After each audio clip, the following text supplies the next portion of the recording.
ನಮಸ್ಕಾರ ವೀಕ್ಷಕರೇ, the federal ಕರ್ನಾಟಕದ ಫೋಕಸ್ ಪುಲ್ಲರ್ಗೆ ಸ್ವಾಗತ. ನಾನು ಚಂದ್ರಪ್ಪ. ನೀವು ಪ್ರತಿದಿನ ಸೇವಿಸೋ ನೀರು, ಉಸಿರಾಡೋ ಗಾಳಿ ಇಂದು ಕಲುಷಿತವಾಗ್ತಾ ಇದೆ. ಅಭಿವೃದ್ಧಿಯ ನಾಗಾಲೋಟದಲ್ಲಿ ನಾವೇ ನೀರು, ಗಾಳಿ, ಭೂಮಿಯನ್ನು ಹಾಳು ಮಾಡ್ತಾ ಇದ್ದೀವಿ. ಇಂತಹ ಅಭಿವೃದ್ಧಿಯ ಗೋಪುರಗಳಂತೆ ನಿಂತಿರುವ ಕಾರ್ಖಾನೆಗಳು ನಮ್ಮಂತೆ ಇಡೀ ವಾತಾವರಣವನ್ನೇ ಕಲುಷಿತ ಮಾಡ್ತಾ ಇದ್ದಾವೆ. ಇದಕ್ಕೆ ಜ್ವಲಂತ ಉದಾಹರಣೆ ಯಾದಗಿರಿಯ ಕಡೇಚೂರು ಕೈಗಾರಿಕಾ ಪ್ರದೇಶ. ಕಳೆದ 10 ವರ್ಷಗಳಿಂದ ಕಡೇಚೂರು ಭಾಗದ ಜನರು ನಮಗೆ ಉಸಿರಾಡೋಕೆ ಶುದ್ಧ ಗಾಳಿ ಕೊಡಿ ಅಂತ ಗೋಗೆರೆದರೂ ಭ್ರಷ್ಟ ವ್ಯವಸ್ಥೆಯ ನಿರ್ಲಕ್ಷ್ಯದಿಂದ ಇಂದು 3 ಬಡ ಕಾರ್ಮಿಕರು ಜೀವ ಕಳೆದುಕೊಂಡಿದ್ದಾರೆ. ಕಡೇಚೂರು ಬಾಡಿಯಾಳ ಕೈಗಾರಿಕಾ ಪ್ರದೇಶದಲ್ಲಿ ಕಾರ್ಯನಿರ್ವಹಿಸ್ತಾ ಇರುವ ಫಾರ್ಮಾ ಕಂಪನಿಯಲ್ಲಿ ಸೋರಿಕೆಯಾದ ಸಲ್ಫರ್ ಡೈಆಕ್ಸೈಡ್ ಎಂಬ ವಿಷಗಾಳಿ ಕ್ಷಣ ಮಾತ್ರದಲ್ಲಿ ಕಾರ್ಮಿಕರನ್ನು ಬಲಿ ಪಡೆದುಕೊಂಡಿದೆ. ಈ ಘಟನೆ ರಾಜ್ಯದ ಕೈಗಾರಿಕಾ ಭದ್ರತೆಯ ಅಸಲಿಯತ್ತನ್ನು ಈಗ ಬೆತ್ತಲು ಮಾಡಿದೆ. ವೀಕ್ಷಕರೇ, ಕಡೇಚೂರು ಭಾಗದ ಗ್ರಾಮಸ್ಥರು ಕಳೆದ ಹಲವು ವರ್ಷಗಳಿಂದ ನಮಗೆ ಉಸಿರಾಡಲು ಶುದ್ಧ ಗಾಳಿ ಕೊಡಿ, ಈ ವಿಷಕಾರಿ ಹೊಗೆ ಚೆಲ್ಲುವ ಫ್ಯಾಕ್ಟರಿಗಳನ್ನು ಬಂದ್ ಮಾಡಿ ಎಂದು ಪರಿಪರಿಯಾಗಿ ಕೇಳ್ಕೊಳ್ತಾ ಇದ್ದಾರೆ. ಬೀದಿಯಲ್ಲಿ ನಿಂತು ಅತ್ತಿದ್ದಾರೆ, ಕಂಡವರ ಕಾಲಿಗೆ ಬಿದ್ದು ಅಂಗಲಾಚಿದ್ದಾರೆ. ಆದರೆ ಯಾರೊಬ್ಬರೂ ಈ ಅಮಾಯಕರ ಅಹವಾಲಿಗೆ ಕಿವಿಗೊಡಲಿಲ್ಲ. ಅಧಿಕಾರಿಗಳ ಈ ಅಸಡ್ಡೆ, ಮಾಲಿನ್ಯ ನಿಯಂತ್ರಣ ಮಂಡಳಿಯ ನಿರ್ಲಕ್ಷ್ಯವೇ ಇಂದು 3 ಬಲಿ ಪಡೆದುಕೊಂಡಿದೆ. ಇವತ್ತಿನ ಈ ಘಟನೆಗೆ ಸರ್ಕಾರದ ನಿರ್ಲಕ್ಷ್ಯತನ ಮತ್ತು ಜಿಲ್ಲಾಡಳಿತದ ನಿರ್ಲಕ್ಷ್ಯತನಕ್ಕೆ ಕಾರಣ ಅಂತ ತಿಳ್ಕೊಂಡು ಬಹಳ ಸ್ಪಷ್ಟವಾಗಿ ಹೇಳ್ತೀವಿ. ಯಾಕಂತಂದ್ರೆ ಪ್ರತಿದಿನ ಪೊಲ್ಯೂಷನ್ ಅಧಿಕಾರಿಗಳಾಗಲಿ, ಜಿಲ್ಲಾ ಮಟ್ಟದ ಅಧಿಕಾರಿಗಳಿಗಾಗಲಿ, ಪೊಲೀಸರಿಗಾಗಲಿ, ಮ್ಯಾಲ ಏನು ಗೊತ್ತಾರೆ IFS ಅವರಿಗೆ ಆಗಲಿ, ಮಂತ್ರಿಗಳಿಗೆ ಹೇಳಿ ಬ್ಯಾಸರ್ ಬಂದು ಹೋಗಿಬಿಟ್ಟಿದೆ. ಆ ಸತ್ತಿರ್ತಕ್ಕಂಥವ್ರದ್ದು ಕುಟುಂಬದವ್ರ ಶಾಪ ಮಾತ್ರ ಖಂಡಿತವಾಗಿ ತಟ್ಟದೆ. ಯಾಕಂದರೆ ನಮ್ಮಲ್ಲಿ ನಾವು ಆ ಶಬ್ದನ ಈ ಬರಗಾಲದ ಸಭೆಯಲ್ಲಿ ಹೇಳಬೇಕೋ ಹೇಳ್ಬಾರ್ದೋ ಗೊತ್ತಿಲ್ಲ. ನಮ್ಮಲ್ಲಿ ಇರ್ತಕ್ಕಂಥ ಜಿಲ್ಲಾಡಳಿತ ಮನೆ ಸಚಿವರೇ ಸತ್ತು ಹೋಗಿ ಕೆಮಿಕಲ್ ಸ್ಕ್ರಬ್ಬರ್ನಿಂದ ಹೊರಚೆಲ್ಲಿದ ಪ್ರಾಣಾಂತಕ ಸಲ್ಫರ್ ಡೈಆಕ್ಸೈಡ್ ವಿಷಗಾಳಿಗೆ ತೆಲಂಗಾಣ ಮತ್ತು ಮಧ್ಯಪ್ರದೇಶ ಮೂಲದ 3 ಕಾರ್ಮಿಕರು ಸ್ಥಳದಲ್ಲೇ ಉಸಿರುಗಟ್ಟಿ ಮೃತಪಟ್ಟಿದ್ದಾರೆ. ಇನ್ನಿಬ್ಬರು ಸಾವು ಬದುಕಿನ ನಡುವೆ ಆಸ್ಪತ್ರೆಯಲ್ಲಿ ಹೋರಾಟ ಮಾಡ್ತಾ ಇದ್ದಾರೆ. 3 ಮೃತಪಟ್ಟ ಬಳಿಕ ಎಚ್ಚೆತ್ತುಕೊಂಡಿರುವ ಜಿಲ್ಲಾಡಳಿತ ಸ್ಥಳಕ್ಕೆ NDRF, SDRF ಮತ್ತು ಫೋರೆನ್ಸಿಕ್ ತಂಡಗಳನ್ನು ಕರೆಸಿಕೊಂಡಿದೆ. ಊರೆಲ್ಲ ಕೊಳ್ಳೆ ಹೊಡೆದ ಮೇಲೆ ದಿಡ್ಡಿ ಬಾಗಿಲು ಹಾಕದರಂತೆ ಎಂಬ ಗಾದೆಯಂತೆ ಫ್ಯಾಕ್ಟರಿಗೆ ಈಗ ಸೀಲ್ ಕೂಡ ಹಾಕಲಾಗಿದೆ. ಆದರೆ ಆ ಬಡ ಕುಟುಂಬಗಳಿಗೆ ಮನೆಯ ಆಸರೆಯನ್ನು ಮರಳಿಕೊಡೋಕೆ ಈ ಸರ್ಕಾರದಿಂದ ಸಾಧ್ಯವೇ? This is already booked against the factory management, and we will inquire further and then take further actions. We have a forensic team also who is looking into what exactly went wrong. So we will check what chemical and what safety guidelines were violated and accordingly take action. ಇಂದು ಕೇವಲ ಒಂದು ಫ್ಯಾಕ್ಟರಿಗೆ seal ಹಾಕಿದರೆ ಸಾಲದು. ಯಾದಗಿರಿಯ ದುರಂತಕ್ಕೆ ಕಾರಣವಾದ company ಮಾಲೀಕರನ್ನ ತಕ್ಷಣ ಬಂಧಿಸಬೇಕು.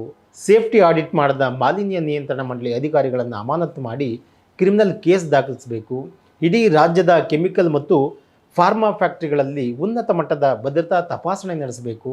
ಇಲ್ಲವಾದರೆ ಇಂದು ಯಾದಗಿರಿಯಲ್ಲಿ ಸಂಭವಿಸಿದ ದುರಂತ ನಾಳೆ ರಾಜ್ಯದ ಇನ್ಯಾವುದೋ ಮೂಲೆಯಲ್ಲಿ ಸಂಭವಿಸಬಹುದು ಎಂಬುದು ಹೋರಾಟಗಾರರ ಮಾತು. ವೀಕ್ಷಕರೇ, ಕೆಮಿಕಲ್ ಕಾರ್ಖಾನೆಗಳಿಂದ ಉದ್ಯೋಗ ಸಿಗಬಹುದು, ಸರ್ಕಾರಕ್ಕೆ ಆದಾಯ ಬರಬಹುದು, ಆದರೆ ಸಾರ್ವಜನಿಕರ ಆರೋಗ್ಯ ಮಾತ್ರ ಸಂಪೂರ್ಣ ಹದಗೆಡ್ತಾ ಇದೆ. ಕಡೇಚೂರು ಕೈಗಾರಿಕಾ ಪ್ರದೇಶದಲ್ಲಿ ರಾಸಾಯನಿಕ ಮತ್ತು ಫಾರ್ಮಾ ಕಂಪನಿಗಳಿಂದಾಗಿ ಸುತ್ತಲಿನ ಗ್ರಾಮಗಳ ಜನರಿಗೆ ಉಸಿರಾಟ, ದಮ್ಮು, ಕೆಮ್ಮಿನ ಸಮಸ್ಯೆ ಕಾಡ್ತಾ ಇದೆ. ಆಸ್ಪತ್ರೆಗೆ ಬರುವ ಬಹುತೇಕ ಕಾರ್ಮಿಕರ ಕಣ್ಣುಗಳು, ಕೈಕಾಲುಗಳು, ಚರ್ಮ ನೀಲಿ ಕಂದು ಬಣ್ಣಕ್ಕೆ ತಿರುಗುತ್ತದೆ. ಇಂಥವರನ್ನು ನೋಡಿದರೆ ಸಾಕು, ಇವರೆಲ್ಲ ಕೆಮಿಕಲ್ ಕಾರ್ಖಾನೆಯ ಕಾರ್ಮಿಕರು ಎಂದು ಸುಲಭವಾಗಿ ಗುರುತಿಸಬಹುದು. ಇದೇ ವಾತಾವರಣ ಮುಂದುವರೆದರೆ ಮುಂದಿನ 5-6 ವರ್ಷಗಳಲ್ಲಿ ಜನರ ಜೀವಕ್ಕೂ ಇಲ್ಲಿನ ಗಾಳಿ, ನೀರು ಎರವಾಗಬಹುದು ಎಂಬ ಆತಂಕವೂ ಮನೆ ಮಾಡಿದೆ. ವೀಕ್ಷಕರೇ, ಕಡೇಚೂರು ಕೈಗಾರಿಕಾ ಪ್ರದೇಶದಲ್ಲಿ ಕೆಲಸ ನಿರ್ವಹಿಸುವ ಉನ್ನತ ದರ್ಜೆಯ ಅಧಿಕಾರಿಗಳು, ವ್ಯವಸ್ಥಾಪಕರು ಯಾರು ಕೂಡ ಈ ಭಾಗದಲ್ಲಿ ಮನೆ ಮಾಡಲ್ಲ. ಯಾಕೆಂದರೆ ವಿಷಗಾಳಿಯ ಆತಂಕ, ತ್ಯಾಜ್ಯದ ಘಾಟು ಆರೋಗ್ಯದ ಮೇಲೆ ನಿಧಾನವಾಗಿ ಪರಿಣಾಮ ಬೀರುವ ಸಾಧ್ಯತೆಯ ಅರಿವು ಅವರಿಗಿದೆ. ಅವರೆಲ್ಲ ಇಲ್ಲಿಂದ 30 ಕಿಲೋಮೀಟರ್ ದೂರದಲ್ಲಿರುವ ತೆಲಂಗಾಣದ ಮಕ್ತಾಲ್, ಮೆಹಬೂಬ್ ನಗರಗಳಲ್ಲಿ ವಾಸ ಮಾಡ್ತಾರೆ. ಪರಿಸ್ಥಿತಿ ಈಗಿರುವಾಗ ಇಲ್ಲಿ ವಾಸ ಮಾಡುವ ಗ್ರಾಮಗಳ ಜನರು ಎಷ್ಟೆಲ್ಲ ಬವಣೆ ಅನುಭವಿಸುತ್ತಾರೆ ಎಂಬುದು ಇಲ್ಲಿ ಅರ್ಥವಾಗುತ್ತೆ. ಇನ್ನು ಕೆಲ ಕಾರ್ಮಿಕರು ತೆಲಂಗಾಣದ ಮೆಹಬೂಬ್ ನಗರ, ಮಕ್ತಾಲದಲ್ಲೇ ಚಿಕಿತ್ಸೆ ಪಡೆಯುತ್ತಾರೆ. ಕಾರ್ಮಿಕರನ್ನು ತಪಾಸಣೆ ಮಾಡಿ ರೋಗ ಪತ್ತೆ ಹಚ್ಚಿದ್ರೂ ಅಲ್ಲಿಂದ ಬರುವ ಯಾವುದೇ ತರಹದ ರಿಪೋರ್ಟ್ ಇಲ್ಲಿ ಬಹಿರಂಗವಾಗೋದಿಲ್ಲ. ಇಲ್ಲಿನ ವಾತಾವರಣ, ಕಾರ್ಖಾನೆಗಳಲ್ಲಿ ಕಾರ್ಮಿಕರ ಬದುಕಿನ ಭದ್ರತೆಯ ಬಗ್ಗೆ ಯಾವುದೇ ಮಾಹಿತಿ ಸೋರಿಕೆ ಆದರೆ ವಾಸ್ತವ ಚಿತ್ರಣ ಹೊರಬರುತ್ತದೆ ಎಂಬ ಕಾರಣಕ್ಕೆ ಎಲ್ಲವನ್ನೂ ಮರೆಮಾಚಲಾಗುತ್ತದೆ. ಜನರಿಂದ ದೂರು ಕೇಳಿ ಬಂದಾಗ ಅಥವಾ ಪ್ರತಿಭಟನೆಗಳು ನಡೆದಾಗ ಅಥವಾ ಪತ್ರಿಕೆಗಳಲ್ಲಿ ವರದಿಯಾದಾಗ ಆರೋಗ್ಯ ಇಲಾಖೆ ಅಧಿಕಾರಿಗಳು ಸ್ಥಳಕ್ಕೆ ಬಂದು ತಪಾಸಣೆ ನಡೆಸ್ತಾರೆ. ಆಳವಾದ ಪರಿಶೀಲನೆ ಅಧ್ಯಯನ ನಡೆಸಿದರೆ ಮಾತ್ರ ಇಲ್ಲಿನ ಸತ್ಯ ಹೊರಬರಲಿದೆ.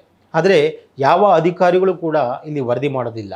ಇನ್ನು ಕಡೇಚೂರು ಬಾಡಿಯಾಳ ಕೈಗಾರಿಕಾ ಪ್ರದೇಶದಲ್ಲಿ ರಾಸಾಯನಿಕ ಕಾರ್ಖಾನೆಗಳಿಂದ ಹೊರಬರುತ್ತಿರುವ ವಿಷಗಾಳಿ ಮತ್ತು ಹೊಗೆಯಿಂದಾಗಿ ಜನರಿಗಷ್ಟೇ ಅಲ್ಲ, ಕೃಷಿ ಬೆಳೆಗಳಿಗೂ ಹಾನಿ ಮಾಡ್ತಾ ಇದೆ. ವಿಷಕಾರಿ ಅನಿಲ ಹೊರಸೂಸುವಿಕೆಯಿಂದ ಹತ್ತಿ, ತೊಗರಿ, ಮೆಣಸಿನಕಾಯಿ, ಶೇಂಗಾ ಮತ್ತು ಭತ್ತದ ಗಿಡಗಳ ಎಲೆಗಳು ಕಪ್ಪಾಗಿ ಒಣಗುತ್ತಿವೆ. ಬೆಳೆಗಳ ಮೇಲೆ ರಾಸಾಯನಿಕ ಕಣಗಳು ಶೇಖರಣೆಯಾಗುವುದರಿಂದ ಫೋಟೋಸಿಂಥಸಿಸ್ ಕ್ರಿಯೆಗೆ ಅಡ್ಡಿಯಾಗಿ ಸಸ್ಯಗಳ ಬೆಳವಣಿಗೆ ಕುಂಠಿತವಾಗ್ತಾ ಇದೆ. ನೂರಾರು ಎಕರೆ ಪ್ರದೇಶದಲ್ಲಿ ಬೆಳೆದಿರುವ ಬೆಳೆಗಳು ನಷ್ಟವಾಗ್ತಾ ಇದ್ದಾವೆ. ಕಾರ್ಖಾನೆಗಳ ಕಲುಷಿತ ನೀರು ಕೃಷಿ ಭೂಮಿಗೆ ಸೇರಿ ಮಣ್ಣಿನ ಸಾರಜನಕ ಮತ್ತು ಗುಣಮಟ್ಟ ಹಾಳಾಗ್ತಾ ಇದೆ. ಭೂಮಿ ಬಂಜರಾಗುವ ಆತಂಕವೂ ಎದುರಾಗ್ತಾ ಇದೆ. ವಿಷಗಾಳಿ ಮತ್ತು ಹೊಗೆಯಿಂದಾಗಿ ಜಾನುವಾರುಗಳು ಕೂಡ ಮೃತಪಡ್ತಾ ಇದ್ದಾವೆ. ಇದರಿಂದ ರೈತರು ಸಾಕಷ್ಟು ಆರ್ಥಿಕ ನಷ್ಟಕ್ಕೆ ಒಳಗಾಗ್ತಾ ಇದ್ದಾರೆ. ಯಾದಗಿರಿ ಮತ್ತು ರಾಯಚೂರಿಯ ರಾಜ್ಯ ಹೆದ್ದಾರಿಯಲ್ಲಿ ಶೆಟ್ಟಿಹಳ್ಳಿಯಲ್ಲಿ ಬರ್ತಕ್ಕಂಥ ಗ್ರಾಮದ ಹತ್ತಿರ ರೈತರ ಹೊಲಗಳಲ್ಲಿ ಏನಪ್ಪ ಅಂದರೆ ಹತ್ತಿ ಬಿತ್ತಿದ್ದಾರೆ. ಆ ಹೊಲಗಳಲ್ಲಿ ಕೂಡ ಏನಪ್ಪ ಅಂದರೆ ಕೆಮಿಕಲ್ ಬಿಟ್ಟು ರೈತರಿಗೆ ಇವತ್ತು ಬಾಯಿಗೆ ಮಣ್ಣಾಗ್ತಕ್ಕಂಥ ಕೆಲಸ ಏನಪ್ಪ ಅಂದರೆ ಈ ಕಂಪನಿಗಳು ಮಾಲೀಕರು ಮಾಡುತ್ತಿದ್ದಾರೆ. ಇದು ಏನಪ್ಪ ಅಂತಂದರೆ KDB ಅಧಿಕಾರಿಗಳು ಗೊತ್ತಿದ್ರೂ ಸಹ ತಾವು ಯಾಕೆ ಏನಪ್ಪ ಅಂದರೆ ಮಲಗಿದ್ದಾರೆ ಅಂತಕ್ಕಂಥದ್ದು ಅವರಿಗೆ ಯಾವುದೋ ಕಾಣದ ಕೈಗಳು ಅವರಿಂದ ಕೆಲಸ ಮಾಡ್ತಕ್ಕಂಥದ್ದಾದ. ಈಗಾಗಲೇ ಸುಮಾರು 8-10 ವರ್ಷಗಳಿಂದ ಕೆಮಿಕಲ್ ಕಂಪನಿಗಳಲ್ಲಿ ಅವಘಡಗಳು ನಡೆದರೂ ಸಹ ಭಾಳ ನಿರ್ಲಕ್ಷ್ಯ ವಹಿಸುತ್ತಿರುವ ಏನಪ್ಪ ಅಂದರೆ ಅಧಿಕಾರಿಗಳು ನೋಡಿದರೆ ಭಾಳ ಬೇಸತ್ತಕ್ಕಂಥ ಬೇಜವಾಬ್ದಾರಿತನ ಇಲ್ಲಿ ಎದ್ದು ಕಾಣ್ತಾ ಇದೆ. ವೀಕ್ಷಕರೇ, ಇದು ಕೇವಲ ಯಾದಗಿರಿ ಜಿಲ್ಲೆಯ ಕಥೆಯಲ್ಲ. ಇಡೀ ಕರ್ನಾಟಕದಾದ್ಯಂತ ಕೈಗಾರಿಕಾ ಪ್ರದೇಶಗಳು ಇಂದು ರಾಸಾಯನಿಕ ಕಾರ್ಖಾನೆಗಳಿಂದ ವಿಷದ ತೊಟ್ಟಿಲುಗಳಂತಾಗಿವೆ.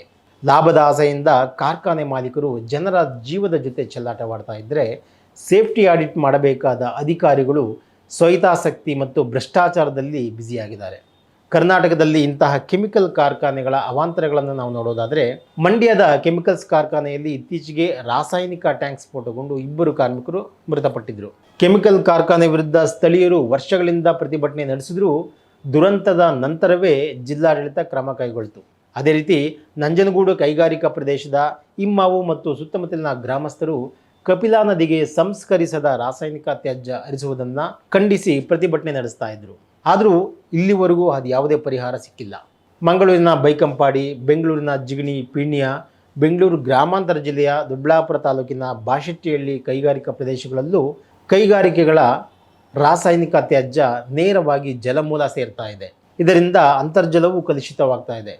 ಬೆಂಗಳೂರು ಗ್ರಾಮಾಂತರ ಜಿಲ್ಲೆಯಲ್ಲಿ ರಾಸಾಯನಿಕ ತ್ಯಾಜ್ಯದಿಂದಲೇ ಅರ್ಕಾವತಿ ನದಿ ಪಾತ್ರದ ಕೆರೆಗಳು ಸಂಪೂರ್ಣ ಕಲುಷಿತವಾಗಿವೆ. ವಿಪರ್ಯಾಸ ಅಂದರೆ ಇಲ್ಲಿನ ದೊಡ್ಡ ತುಮಕೂರು ಮತ್ತು ಚಿಕ್ಕ ತುಮಕೂರು ಕೆರೆ ರಾಸಾಯನಿಕ ತ್ಯಾಜ್ಯದ ಗುಂಡಿಗಳಂತಾಗಿವೆ. ಇದರ ಪರಿಣಾಮ ಸುತ್ತಲಿನ ಗ್ರಾಮಗಳಲ್ಲಿ ಚರ್ಮ ರೋಗ, ಕ್ಯಾನ್ಸರ್ನಂತಹ ಮಾರಣಾಂತಿಕ ಕಾಯಿಲೆಗಳು ಕಾಣಿಸಿಕೊಂಡಿದ್ದಾವೆ. ಕಾರ್ಖಾನೆಗಳಿಂದ ನೇರವಾಗಿ ಕೆರೆಗಳಿಗೆ ಬಿಡುವ ರಾಸಾಯನಿಕ ತ್ಯಾಜ್ಯದ ವಿರುದ್ಧ ಇಲ್ಲಿನ 13 ಹಳ್ಳಿಗಳ ಜನರು ಸುಮಾರು 3-4 ವರ್ಷದಿಂದ ಪ್ರತಿಭಟನೆ ನಡೆಸಿದರೂ ಈವರೆಗೆ ಕೆರೆಗಳಿಗೆ ಹರಿಯುವ ಕೈಗಾರಿಕಾ ತ್ಯಾಜ್ಯ ಮಾತ್ರ ನಿಂತಿಲ್ಲ. ವೀಕ್ಷಕರೇ, ಇದೇ ರೀತಿ ರಾಜ್ಯದ ನಾನಾ ಭಾಗಗಳಲ್ಲಿ ಈ ರೀತಿಯ ಕಾರ್ಖಾನೆಗಳಿಂದ ಕಲುಷಿತ ಮತ್ತು ರಾಸಾಯನಿಕ ತ್ಯಾಜ್ಯ ಕೆರೆಗಳನ್ನು ಸೇರ್ತಾ ಇದೆ, ಜಲಮೂಲಗಳನ್ನು ಕಲುಷಿತ ಮಾಡ್ತಾ ಇದೆ. ಆದರೆ ಇದು ಯಾವುದರ ಪರಿವೇ ಇಲ್ಲದ ಅಧಿಕಾರಿ ವರ್ಗ ಮತ್ತು ಆಡಳಿತ ಯಂತ್ರಗಳು ನಿಸ್ತೇಜ ಸ್ಥಿತಿಯಲ್ಲಿ ಇದ್ದಾವೆ. ಇನ್ನಾದರೂ ಸರ್ಕಾರ ಎಚ್ಚೆತ್ತುಕೊಂಡು ಇಂತಹ ಕಾರ್ಖಾನೆಗಳ ವಿರುದ್ಧ ಕಠಿಣ ಕ್ರಮ ಕೈಗೊಳ್ಳೋ ಜೊತೆಗೆ ಜನರಿಗೆ ನೆಮ್ಮದಿಯಿಂದ ಬದುಕುವ ವಾತಾವರಣವನ್ನು ನಿರ್ಮಿಸಿಕೊಡಬೇಕು ಅನ್ನೋದು ಎಲ್ಲರ ಒಕ್ಕೊರಲ ಆಗ್ರಹ. ವೀಕ್ಷಕರೇ, ಇದಾಗಿತ್ತು ಇವತ್ತಿನ ಫೋಕಸ್ ಪಿಲ್ಲರ್. ನಾಳೆ ಮತ್ತೊಂದು ವಿಷಯದೊಂದಿಗೆ ನಿಮ್ಮ ಮುಂದೆ ಬರ್ತೀವಿ. ಅಲ್ಲಿವರೆಗೆ ದ ಫೆಡರಲ್ ಕರ್ನಾಟಕ ನೋಡ್ತಾ ಇರಿ, ಸಬ್ಸ್ಕ್ರೈಬ್ ಮಾಡಿ.